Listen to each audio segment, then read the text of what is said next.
y a deux crises aujourd'hui en France. Il y a une crise démocratique qui est la dictature du politiquement correct et la dictature oligarchique que j'ai décrite, et puis aussi une crise économique gravissime. Et je vous ferai remarquer que nos élites politiques n'ont aucune intention et aucun moyen de lutter contre la crise économique, et systématiquement nous masque cette crise économique en disant quand le terrorisme est à nos portes et quand on tue des gens, on va pas parler quand même de retraite, de droits d'acquis sociaux. La guerre, c'est utiliser tous les moyens dans notre démocratie, dans l'état de droit, pour protéger les Français. Donc c'est en effet l'état d'urgence. Nous allons voir si nous allons le prolonger. Le temps nécessaire. Nous ne pouvons pas vivre tout le temps avec l'état d'urgence. Mais tant que la menace est là, nous devons utiliser tous les moyens. Ça peut être pour toujours, that could be forever. Et pendant ce temps-là, on a le suicide des paysans, les insurrections paysannes, et aussi, effectivement, à cause de la fin de la PAC, qui est la condamnation à mort de toute la paysannerie familiale et de toute la petite paysannerie française, il faut le dire. Son mari s'est donné la mort. Depuis plusieurs mois, la situation financière de la ferme a empiré. Le prix du litre de lait a encore chuté. Inhumain de travailler sans salaire. Ouais, inhumain.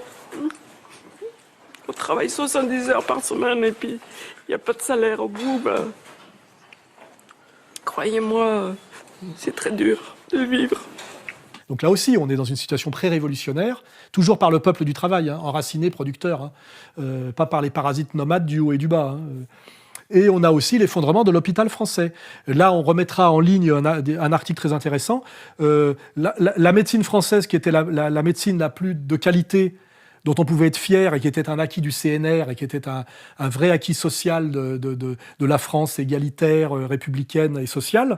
Avec la Semaine nationale des hôpitaux, la Fédération hospitalière de France nous permet d'apprécier les efforts accomplis. Le malade ne doit plus être seulement un cas pour les statistiques, un client pour les hôpitaux, mais un autre.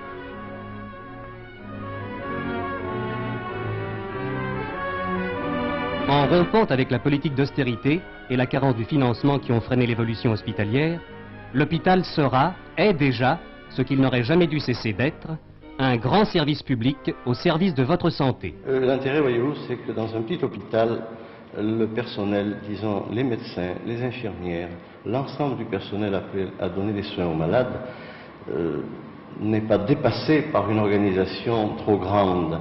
C'est à une échelle tout à fait humaine. Les malades ici sont soignés par du personnel qui souvent sont connus d'eux parce qu'ils sont du pays. Et le personnel travaille dans un petit hôpital beaucoup avec son cœur. La médecine pour tous de qualité est en train de s'effondrer à cause de la mainmise depuis maintenant une quinzaine d'années du monde de la finance sur les hôpitaux. 30 milliards d'euros en 2013. C'est le montant de la dette des hôpitaux. En 2003, ce chiffre était seulement de 10 milliards d'euros. L'endettement des établissements publics de santé a donc triplé en 10 ans. Comment en est-on arrivé là? Il faut remonter au début des années 2000. Avec le plan Hôpital 2007, les pouvoirs publics ont encouragé les hôpitaux, alors vieillissants, à se lancer dans de gros investissements.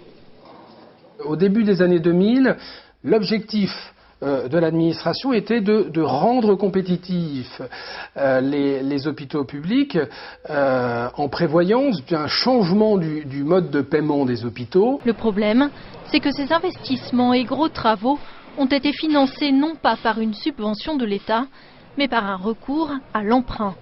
Les hôpitaux avant empruntaient à une caisse qui était liée à l'État. Aujourd'hui, elle a l'obligation d'emprunter sur un marché qui est non seulement privé mais captif et qui l'a surendetté volontairement. Des produits financiers rebaptisés emprunts toxiques, très séduisants dans leur première phase avec des taux très attractifs. Ces emprunts contiennent une deuxième phase risquée avec des taux fluctuants liés à l'évolution du marché financier. Au final, l'opération se révèle très coûteuse pour l'établissement souscripteur, lequel n'a plus les moyens de rembourser. On a voulu faire jouer finalement aux directeurs des centres hospitaliers et de tout petits centres hospitaliers un rôle qui serait celui d'un trader. Lorsque l'on vous vend un produit financier complexe, volatile et par nature spéculatif, sous le couvert de « c'est un simple contrat de prêt », il y a tromperie. Et toute la mutation des hôpitaux, quand on ferme les petits hôpitaux locaux, que les femmes ne peuvent plus accoucher le week-end et à moins de 50 km, c'est pas pour une amélioration des soins à cause des évolutions techniques et de la concentration rendue nécessaire par le coût des appareils, etc. C'est parce qu'en fait, les hôpitaux français sont surendettés et en faillite. Et là, je vous révèle, et vous pourrez le vérifier par la post-production, que ce que fait le pouvoir politique aujourd'hui face à la faillite des hôpitaux, c'est obliger les hôpitaux à rembourser les emprunts frauduleux qu'ils ont été obligés de contracter et qui les ruinent. Il y a une centaine d'hôpitaux, des petits hôpitaux français qui sont en situation financière très délicate.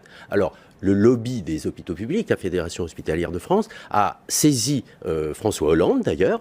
Directement, le président de la République. On ne mégote pas, là. Voilà, elle a écrit au président de la République en disant il faut faire quelque chose, il faut que l'État fasse quelque chose. Et si vous ne faites rien, eh bien, on ira carrément à Luxembourg, à la Cour de justice, parce que l'État français a interdit aux hôpitaux d'attaquer les banques, en particulier Dexia, puisque c'est Dexia qui est en cause.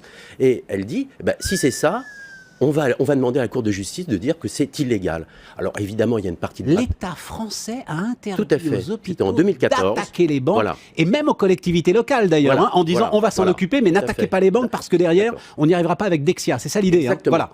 Alors que normalement, la première chose à faire, si un jour un pouvoir légitime reprend le pouvoir, c'est aussi annuler instantanément la dette des hôpitaux qui permettent de remettre sur les rails un hôpital de proximité et de qualité. C'est-à-dire que chaque fois qu'on regarde quelque part, et qu'on regarde notamment une crise française d'une baisse de la qualité de la vie qui fait que même l'espérance de vie est en train de baisser aujourd'hui en France, on retrouve la mainmise de l'oligarchie financière qui est très liée à l'oligarchie communautaire, qui détruit la France populaire, la France des 30 Glorieuses, la France des acquis sociaux, la France de l'égalité sociale, pour enrichir le pouvoir bancaire et avec derrière systématiquement le mensonge direct ou le mensonge par omission de ces relais médiatiques. C'est un plan d'économie sans précédent. D'après un document que s'est procuré le magazine Challenge, l'hôpital devra réaliser des économies à hauteur de 3 milliards d'euros d'ici 2017. Comment ? D'abord avec une meilleure gestion des achats. Il économisera 1,2 milliard d'euros. Exemple, si plusieurs hôpitaux se réunissent pour acheter des draps et des blouses, ils pourront négocier les prix à la baisse. Premier exemple, l'accouchement. En France, aujourd'hui, les mamans restent entre 4 et 5 jours en clinique ou à l'hôpital, 4,2 jours en moyenne, bien plus qu'au Royaume-Uni, 1 jour et demi. Alors l'objectif, c'est de réduire cette durée à 3 jours, ça représente en moyenne, ça représente une économie de 78 millions d'euros l'an prochain. Une opération de la hanche, une pose de prothèse. Aujourd'hui, c'est plus de 8 jours d'hospitalisation en moyenne. En passant à 6 jours, l'économie sera de 13 millions d'euros.